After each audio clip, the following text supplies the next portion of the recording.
As a business owner, do you have something you're really good at? You want to spend more time doing that, but you're stuck in the muck doing all the other things you didn't sign up for being a business owner, like having to hire people, maybe having to sell your product, maybe having to manage the production of it. Well, today we're going to talk about how to figure out what you're good at and how to optimize that. Sometimes as a small business owner, you might not be the best at running your company. Maybe it might be time to hire someone to run your company and you take a job within that company if that's what it's going to take you to get to the next level. Welcome to the Key Hire Small Business Podcast. My name is Corey Harlock. I'm the creator of Key Hire, and I will be your host today. We are season 2, episode 8. We're coming to you from the shores of Lake Champlain in upstate New York. Out of my normal office, we're up at a place we have here on the lake, and we're in the most northeast corner of New York you can be in. Most of you might know this by now, but I'm a Canadian, so we're like 20 minutes from the Canadian border, so we can get up there and see the in-laws, and it makes it easy for them to get down and see us. But today, we're going to talk about, we have Sean Flaherty with us today. He's going to talk to us about how to maximize our strengths. Sean's a father of 4, and he used to jump out of airplanes when he was with the U.S. Navy. Thanks for your service, Sean. He has an award-winning class called Leading a Culture Innovation, and he teaches that to MBAs. He's also the managing partner of a 300-person company that builds software products, which is very cool. And he's a recognized Vistage speaker. So we can expect clarity and concise, no filler words like I use. But anyway, Matt, let's bring Sean on and get into this. Hey, Corey. Hey, Sean, how you doing? I'm doing well, sir. Did I nail the intro? It was great. Thank you for that. Very cool. So today, obviously you've been through this exercise, but give us how we're going to talk about how to maximize your strengths and kind of get rid of the junk and focus on what you do, right? Is that kind of where we're going with all this? Sure, absolutely. Yeah. So, there's a predominant theory in the social sciences and academia called the self-determination theory. And the self-determination theory talks about what is it that gets us up in the morning with a spring in our step. It applies to all humans in all aspects of life, right? So, and from a leadership perspective, you're leading a company. I think it's a responsibility to understand the core concepts of intrinsic motivation. Like, what is it that really, right. What does science say about it? And science has some pretty crystal clear things. There's 3 sort of components to the theory. One is autonomy, like that sense of control in our lives, like knowing that we have a steering wheel and that like we're in control of it. If we feel like someone else is in control of that diminishes our intrinsic motivation. If we feel like we're doing things that we have to do because other people want us to, or because of some external systems, it's going to diminish our intrinsic motivation. Another one is relatedness, like understanding that the work we're doing, the things that we're doing actually have meaning to others. It's called relatedness. Like I feel cared for and I have someone to care for, and the work that I'm doing actually matters for others. And then third, kind of the core subject of this podcast is around competence. It's around what are you good at and how do you contribute to the world? Like how can your unique skills make the world a better place? Again, in the context of others, but it's that competence component that the scientists talk about as being really important. So, I think to answer your question, if you don't have a good handle on that, like what is it that you are good at and how are you adding value to the world? You're going to already be starting from a point that's going to be hard to be motivated, That's interesting. So our audience is predominantly small business owners, let's say 5 to 25 million, 5 to, $50 million in revenue. Mm-hmm. And oftentimes they find themselves, I don't know what your experience has been, but they find themselves it's part of the progression. When you start a company, you hire your neighbor, you hire your relatives, you hire your relatives' friends, and everyone kind of takes on a role and does the best they can, but everyone's kind of helping everyone everywhere, right? That's how you start a company for the most part, unless you're like what you're dealing in a tech company and you're going for rounds and rounds of financing. And then as you grow and you kind of get to that curious growth stage, as we call it, a key hire, you kind of go from being that paralyzed owner who's trying to do everything, then you move into the unsure, then you move into a curious, and then you move into a growth mindset. Things need to change, and the business and the org chart, accountability chart changes. And so I'm wondering if in your world that would translate to you're always trying to chisel out and hire people to do things you don't best or aren't the most productive or enjoyable for you, so you can focus on what that is, that thing. Does that make sense? Is that, am I missing something, or is that kind of part of? No, it's spot on. I mean, in my business, ITX is, here's my coffee cup. But my business, we started it. I have partners. There's 4 of us, and it's been a slog. And we started in the beginning of the internet's, trying to grow. We never took outside funding, other than some per debt. Most people don't. No, most small business owners don't. Yeah, so I've been through exactly what you're talking about, actually multiple times, because I have other businesses that I've built over the years. But when you're small, you wear lots of hats. So I have a software development agency today, and in the beginning, I was the programmer, the designer, the code, the support person, technician. I would install it, I would support it, I'd put it on the server. I did it all. And over time, you have to, if you're going to grow a business, you have to, let's say, delegate. You have to grow other people to be able to take on those competencies. And, one place where this has been acute is in the business of the internet. 25 years ago, it was a brand new thing, and none of these skills existed. So we had to actually grow them and learn them along the way, and then grow other people into them and figure out how to lead other people, and it's a creative bunch too. Let me tell you. So this is a crew. If you think about it, these are artists, engineers, software architects. These are really smart, highly paid, highly educated people, and their competence matters profusely to them. Like, it's very important to them. Yeah. They would take us, most of the folks that work for me, I'm speculating here, but I believe that most of the folks that work in my company would take another job for less money if it meant they would learn more and grow more and be able to contribute more. Yeah. Like, that's pretty much a standard in my industry. So I get where you're coming from, and I do believe, like I said, as a leader, it behooves you to understand this competence piece of intrinsic motivation and knowing what you are good at and what motivates you, and then also knowing what the people that work for you are good at, want to be good at, want to grow into, and like getting a handle on that is a really important, I think, leadership task. Are there any kind of indicators or signs or reflections a business owner can do to kind of narrow down? Because there are things we have to do every day. And there's also the things we love to do every day.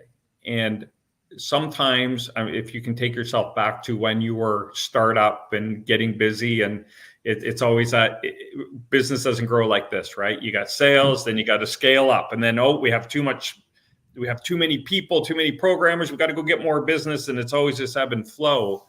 When you were in that situation, how did you, or is there a process you can go through to kind of identify this is where I need to be the most effective in this company? Yeah. So I think that this is one of the key skills of great leadership is like being able to kind of matrix out and identify what are the core skills that we need to have in order to grow this business, and which of those skills can be delegated, and how soon am I going to need to delegate them, and like creating a matrix, so to speak, of here are the different parts of the business that we need to grow into in order for us to scale. So matrix can be a very scary word for the small business owner who's in this kind of, as we call, paralyzed state, right? They're thinking matrix, jumping, I don't even know how I'm going to keep the door, get product shipped tomorrow. Yeah. But I think it's something that you have to do. Like, this is what we would call strategic, like, planning, right? Even though I think those two terms are oxymorons. Like you got to have a strategy, and part of your strategy, I believe, one of the most important parts of your strategy is knowing, if you know where you want to go, like here's the people that we serve as a company in the world, and here's the problems that we solve. If you have that clearly laid out, then you can pretty clearly articulate, here's the skills of the future that we're going to need to grow into. Right. And here's the things I'm doing today that I can't possibly do if we're going to scale. Like I can't be doing this tomorrow if we're going to be, if we're going to go from 30 million to 50 million, like these are things I'm going to have to outsource. And if you don't take the time, I believe that's a key part of strategy, is taking the time to articulate, here's our capabilities that make us unique and powerful in the world, that allow us to solve these problems for these people and ultimately turn them into advocates. Right. If we have that articulated, now we can look objectively at that matrix of competencies and come up with a way of looking at our organizational competence that shows us where our gaps are and where our gaps are going to be. And I like to do that as objectively as possible. Right.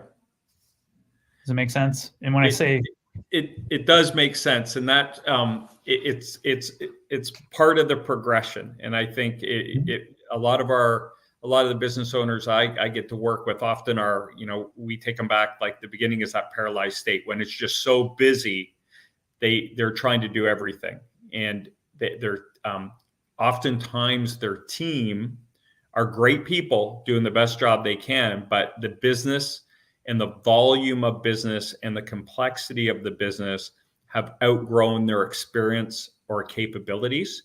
And that is the biggest constraint on a business, right? And I think we're talking the same language, where that's where a business owner has to say, have a problem here. We're just not executing.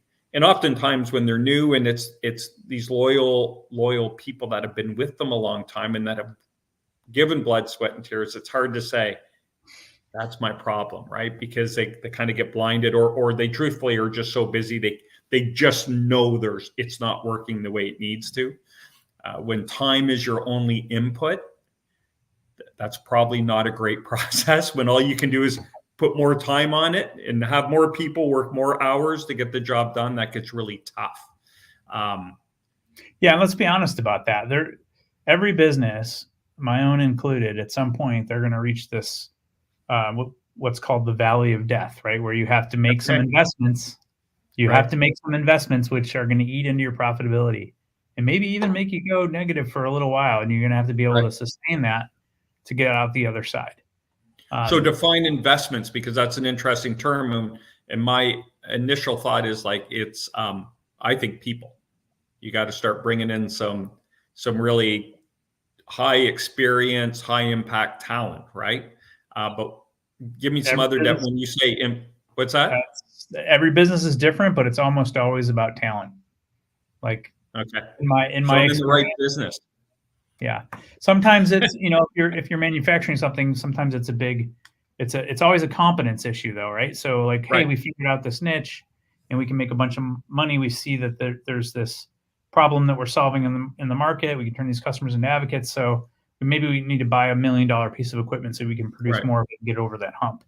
Or maybe it's, if you have a commerce business of some sort, maybe you need to make an investment in going into some e-commerce channels so you can raise the volume, so you can lower your cost basis but there's always some investment. And I would argue, to your point, it's almost always talent. It's almost always like it turns around, right? If you're going to buy that big piece of equipment, well, you need to have someone who can do the planning and the operation and the training and the scheduling and all that good stuff. Yeah, it's almost always talent, unless you're going to work yourself to death. You have to hire folks, ideally, that are better at the thing than you are. Well, that's what you think you want. That's what you want. Like, that's what you always want. Whether you think you do or not, that is what you want to have occur. And I don't know if you've ever been a part of it, but it's really cool. It happens with Key Hire when we get in there, because a lot of what we do is this talent planning for them. Like, here's where you are, here's where you want to be. So here are the steps we need to take in terms of your personnel, right? Your org chart's going to change and shift. It's not like we make one hire and life is better. That's never the case, but it's going to change, and we're going to baby step our way through this. But once you redefine what a great person looks like in their company. It's amazing to watch business owners when they go, oh, I didn't know these people existed out there, because they just haven't broken through to that market or committed to the investment of paying someone what it takes to bring them in, because often it's a big ticket item. Yeah. Labor is always it's our biggest line item in most businesses these days, certainly in the software development agency.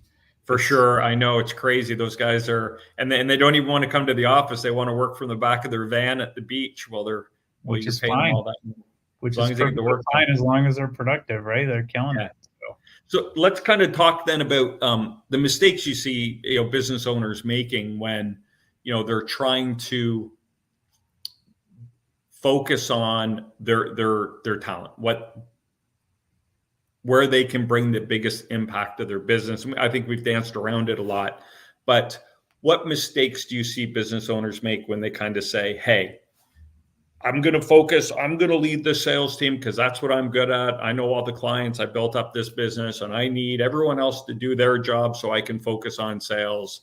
That might not be the right example, but what mistakes do you see them making when they try to kind of pull themselves out of all the muck and focus on those one or two things that they think they want to do, or it's their passion, or they think is the biggest impact for their business?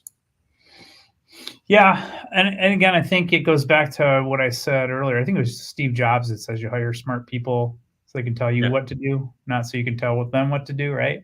Right.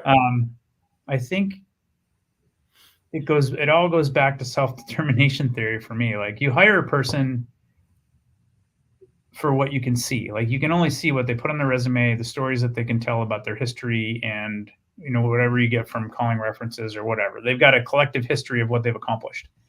But you don't hire, like, Stephen Covey, 7 Habits of Effective Leaders, got a great quote in the beginning of his book. It says, you can hire a person's hands, but you can't hire their heart. You can hire a person's back, but you can't hire their mind. And I think the bigger a company gets, the more important it is to be hiring on values first. So you hire on values first, competence second. And you need to have that competence. Like, you can't hire people that don't know how to do the job. But if you don't pay attention to that, to the values, which I think a lot of small business people are so desperate to get the talent, to get the work off their plate, that they forget, or they don't know. Maybe it's ignorance. Maybe it's just to be more expeditious and whatever you want to call it. But if you take your eye off that values ball, that's going to cost you way more in the long run than making a bad values hire is going to cost you more than making a bad competence hire. Because a competence hire, you're going to see it pretty quickly if they're not competent, and you're going to make a decision whether they're trainable or not, and you get them off the plate. But the values piece, if they're competent, it can be a really long-term cancer that you brought into the company. Does that make sense? Yeah, Simon Sinek calls those people high-performing assholes. Fair enough. Right? If you ever want to know who the asshole is in your business, just ask your employees. They'll all point to the same person, right? Those are the people that just don't fit in with the culture. Our philosophy is, if we're going to put someone on your bus, they got to be at the front. So all your other employees go, wow, they're a really good employee. I got to raise my game. I got to be better, do better. So yeah, that culture piece is, because once you get distractions in there, or toxic, it gets toxic or cancerous, whatever, insert word here. Oftentimes your high performers don't want to play that game, and then they leave, and then that gets really expensive, because as your best people start leaving, this new person who's supposed to really come in and ground the company and raise you up, you're losing your good people. And now this person who is really the problem becomes even more important in your business, because they're kind of the last one left. And if they leave, there's no one to kind of do the job, or the people that are left don't have that level of competence. What about when you hear people say, well, a business owner say, well, I'll just do that. Like, I don't like it, but no one else wants to do it, so I'll just do that. And then they dive into a part of the business that doesn't energize them, or doesn't make them jump out of bed and ready to go to work, because they're slogging through stuff that they've determined no one else can do it, so I'll just do it even though it's not what I want to do. Yeah, and I don't think there's any way of getting around some of that. Right. If that becomes the focus of your time, then you can't be doing the things that are important to really growing a business. So, I don't know a lot of successful business owners that didn't, put the dishes in the dishwasher and clean the floors every now and then and like do the work that has to get done. It's at least the good ones. Like they're willing to get down and do the work at all the levels when they need to. Right. And having that sort of a leadership ethic, I think, is a good thing to demonstrate, and it's a good thing to have. But at the same time, your job as you get bigger is to coach and to teach and to lead and to connect. Like that becomes your job. Right. And if you find that you're not doing those things, if you're not spending more of your time connecting people to the vision, connecting and figuring out what building blocks are going to better connect people and what building blocks are going to grow you for the future so that you're more adaptable in the future. And if you're doing less of those things over time, you're making a mistake. That's my theory. Yeah, and I think you touched on something that's key in because you said as you're growing. So in the beginning, I think it is important that you load the dishwasher, clean the floors, lock the door on the way out. But as you grow, and this is kind of that growth mindset of a business owner, understanding that you can't do that and grow the company and get to, however big you want, $100 million a year and still be doing that. That's where, I think that's how you have to start a business, right? But as you kind of grow through those growth stages and start hitting those objectives, you have to let go, trust other people to do that type of stuff so you can focus on the bigger picture. Absolutely. But at the same time, David Packard wrote a book, the guy from Hewlett Packard wrote a book, The HP Way, which I read years ago. And there's one line in that book that just resonated, rung with me. He called it management by walking around. Yeah. And I watched people like some of my heroes, like Ed Bastian's the CEO of Delta, who really took Delta, think about it, through a couple of really tumultuous periods in the history of the airline industry. I think there's still a tremendous amount of value as a leader to getting in there, participating in some of the lower level meetings every now and then, just to keep your ear to the ground and to stay connected to customers, and maybe going on a sales call every here and again, just to, stay plugged into the different parts of the business as you grow. I think that's valuable. Sure. And I think when you model that sort of behavior as the leader, your leaders below you will model the same behavior because, human beings are mimicry machines. Yeah. And I don't think you want to lose all of that. But the point I'm trying to make here is to be purposeful about it. Right. And if you're doing the work because someone else can't, that's not being purposeful about it. That's you doing the work by default, to your point. Yeah. Now there's I forget the name of the guy, but he wrote the book, I Hope They Serve Beer in Hell. He apparently not a great guy, but he started a company where they would use interviews and professional writers to write your book. So you would kind of go there. It was called Book in a Box was the name of the company. So they would interview you and get hours of tape of you, and then they would write a book in your voice with your information and publish it and get it out there for you, like a lot of CEO and busy people would do it, right? Because they would just have to get on the phone for a couple hours and spill their guts, and then they would kind of do this. But he found it was a great interview where I forget what podcast he was on, but he said it came to the point where I knew I was the wrong person to grow the company. So I actually hired a CEO, and I took a job, like not even in like the C-level management. He took a job kind of as a director or heading up a department of that company and let someone else run it. And boom, they broke through. So he kind of recognized his limitations, but also I don't want to run the company. I really enjoy this little aspect of it. Let me go play over here and hire someone and trust them to do that. Have you ever kind of run into that or seen a situation like that where you're talking to someone and you're thinking you might be better served to go out and get someone to run the company for you and just kind of be a part of that? I think if you started it and it's your baby, that's a very mature decision to make, and probably a very hard hard decision to make. But in some cases, it's a good one. I'm one of these people that really never had a desire to be a CEO or run a company myself. Right. So like, I just don't want there's a lot that goes along with being in that position, that I think I figured out pretty early on. I don't want all of that. You know what I mean? Like, I have my place. And I think that's a very hard thing to do. I've seen, I haven't seen it in a lot of cases where a leader's done that. I've seen them move on to go start something else. I've seen that happen a lot, but I haven't seen a lot of examples where the CEO became a director of something and stayed in the company. I'm sure it happens probably more frequently than I think or that I know, but I haven't seen it a lot. It's got to be a very hard decision to let go. Yeah, it could also be a very liberating decision too if you put the right person in place. I can imagine for myself, it would be a very liberating experience. Yeah. But it's also, I mean, you got to check your ego there, because you watch this person make your company a success, get up to points where you might not ever have gotten it. True. Yeah. And, there's a lot of great stories out in the Silicon Valley ethos around highly successful organizations that have done that. Yeah. Where the CEO stepped down for a period of time and came back, or, handed it off and came back. Yeah. It's interesting, but I guess that fits into that, like, this running this thing doesn't make me jump out of bed in the morning. But it's a very different thing, running a business and starting a business. They're very different, take totally different skills, as you know. Yeah, it is. And I guess if you don't grow into it or have that mindset, I mean, some people just aren't great leaders. They have great ideas, and they're great at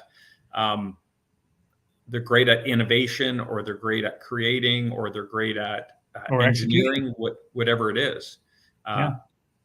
And I've always been a proponent of, just because you start a business, obviously I work on the talent side. So I say, people didn't start a business because they love to hire people. And just because you've hired a bunch of people over the time of your business doesn't mean you're great at it, right? Like, I've hit tens of thousands of golf balls, but I probably haven't hit one right. It doesn't mean I can go out and teach people how to hit golf balls, right? But I've hit a lot. And just because we go out and do things because we're the owner of the company and we have to try all these things, doesn't mean we're good at them. And recognizing when you have to say, look at this, maybe I could be better here, or I don't like doing it, or this isn't my bag, I need to go find someone to do it, it's scary, because you have to get it right. You have to get that right person in there, but also it can be pretty empowering, and it's the best thing for your company. Yeah, I can speak from experience on that one. In the beginning of ITX and my software development agency, I had my hand in most of the hires, and I made some pretty bad hires. Like, one of the things I'm not good at is hiring people. And I figured out early on, the reason is because I love everybody. I'm like one of those people. I connect with people. I love everybody, and I look at the resume. I'm like, oh, it looks good, so they must be a good hire. Yeah. And it's a terrible way to hire. Terrible. And it took me a long time to figure that out. So now I have veto power, but I don't have much to do with the hiring anymore. Yeah, and I'm sure that veto power comes when you get like a spidey sense about someone, and you're more turned off than on, right? If you're turned on, you're like, yeah, run them through your process, let me know. But if there's something comes up, you're like, whoa, let's dig in over here. There's a couple things we need to look at. Yeah, exactly. So Sean, the kind of final step of the conversation is, what advice, or what do you think are the top 1, 2, 3 crucial kind of steps or processes or books or things, other than calling you to say, hey, Sean, help me sort this out? What can a business owner do to kind of start identifying where they want to be, creating that strategic plan, acting on it? But I think more so just kind of understanding what it is they want to be doing in their business that's best for them, and therefore best for the business. Yeah. So I would start by reading a book by a guy named Mihaly Csikszentmihalyi. It's titled Flow. And what Mihaly studied his whole life, he passed away, I think 2 years ago. But what he studied his whole life was human peak performance. And he studied musicians and athletes and business people and all dimensions of life. And he found, that people are, and he basically studied that competence component of self-determination theory. And what he found was that people in their prime, when they perform their best, when there's a significant amount of challenge against a significant amount of skills that they have, that they uniquely bring to the table. And you are in a state of flow when you're challenged enough that you're learning and growing, and you actually get excited to stay on that growth path. And I think if you read that book and you understand the science of flow and human peak performance, I bet most leaders would find in their work the points at which they find their own flow. Like they find the pieces of the business that they really love to do. And for the pieces that are kind of outside of that, maybe those are the things that you should be thinking about outsourcing. What would be a realistic percentage that you get to work in those areas that you can get into a flow and cause you that level of excitement? Are we looking for 100% here? Or are you looking 80-20, 60-40? What's the mix? Great question. And even Mihaly Csikszentmihalyi studies this as well. And, there is a balance, and it's going to be a different place for everybody. And for you to know yourself, like you have to have cycles of rest and flow, like deep rest, which is why, you can't play basketball if you're Shaquille O'Neal or, LeBron James. You can't play 8 hours. You can't play 25 hours a day and not, this doesn't work. You got to find those cycles, and it's going to be different for everybody. So,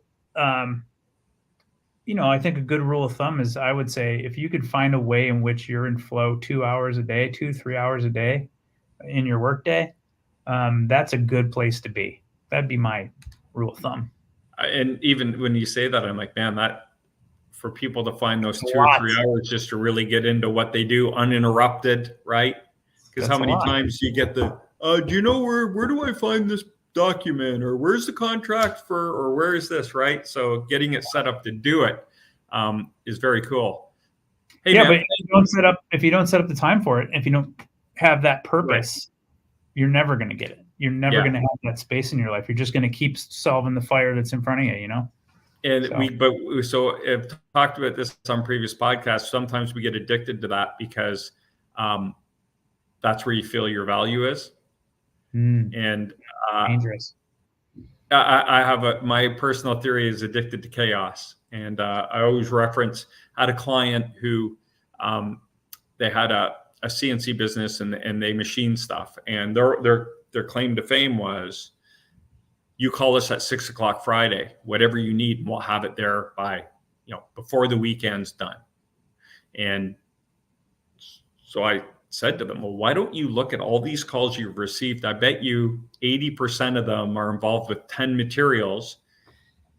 Put them in the back. You got this big old warehouse, put them back there and just use them on consignment, right? Inventory them every week and pay for what you use. And what came back was, but if we do that, we can't charge as much because we have it and it's not as hard. I said, but your client doesn't know that.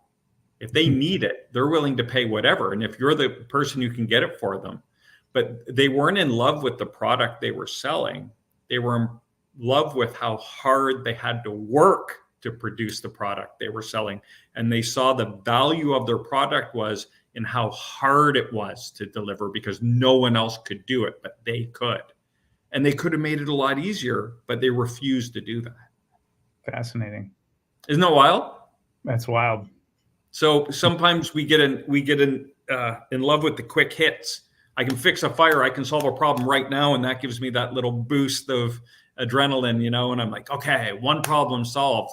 Scheduling 2 hours to be uninterrupted and not do that. But that's growth, right? That's that growth mindset from kind of a startup small business through to a growing and mature business. You got to understand the value of that. For sure. Well, hey, this has been great. I've really enjoyed you taking the time out this Thanksgiving weekend or Thanksgiving week coming up with us. I appreciate that. Sean, I know, people could reach out to you. We talked to you. Thanks for your service. You're a former Navy. you're a Vistage speaker and you run a program as well. So tell anyone out there listening, if they want to learn more about you or reach out and get in touch with you, tell us how we can get in touch with you. For sure. Well, if you need any software, obviously you got a Yeah. person to call. That's what we do for a living, day in and day out. We solve challenging technology problems with software teams. But I also speak. I'm on the road, like you said, Corey, for Vistage. So if you're a Vistage member or interested in that, Vistage.com. And then I am also speaking on a tour with an organization called Industry conferences. It's really for software product leaders, but I run workshops for them. So you're always welcome to attend one of those and come see me there. Yeah, cool. And I neglected to mention that we met through Vistage Network, and always happy to support Vistage members. My chair, Chuck Hendy, we did a really cool interview a while ago about how actually Vistage created KeyHire. I didn't have KeyHire when I joined my first Vistage group. Wow. And the people in that group, I had an idea, and just all the different people in that TA group with me walked me. They're like, how are you going to make money on this? I'm like, I have no idea. So they walked me. There's a B2B CFO, Michael Bowie, walked me through the pricing structure. We had Rainey Busby, who is an EOS implementer, was like, well, how are you going to provide service? I have no idea. So she walked me through the EOS model. And so it's you and I sitting here doing this podcast is really the product of me being in a Vistage group 8 years ago. It's a great resource for growing a business, for sure.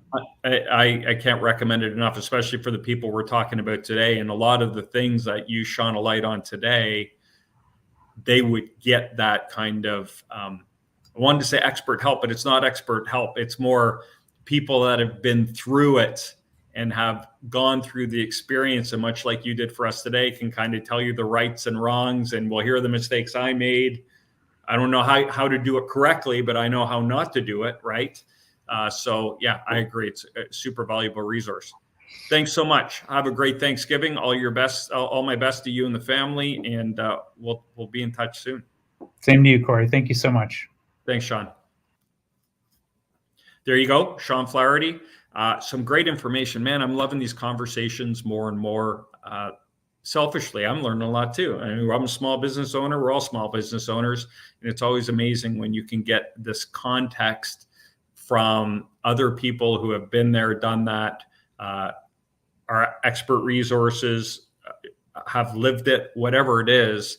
Anything we can do to give you a peek behind the curtain and give you some real life, big resources that you might not be available to you, we're happy to do that. That wraps up season 2, episode 8. If you like what you heard, please follow us, like it, share it, subscribe, do whatever you have to do. You can check out our podcast on any of the main providers, KeyHire Small Business Podcast. If you like watching your content, you can check us out on YouTube. We're desperate for subscribers. Give us some subscribes there. You can always jump on our LinkedIn page. We have always keep our content up to date. You can see previous shows, videos, audio, anything we're posting there. Or if you want to talk to me or learn about KeyHire, you can jump on the website at keyhire.solutions. The .solutions is the .com. So it's keyhire.solutions. We have a free consultation up there. No sales, no weirdness. We're just there to help small business owners. So if you want to talk about talent strategy, we're happy to do that with you. I hope everyone has a safe, happy, healthy Thanksgiving weekend coming up here. And till next time, stop grinding and start growing.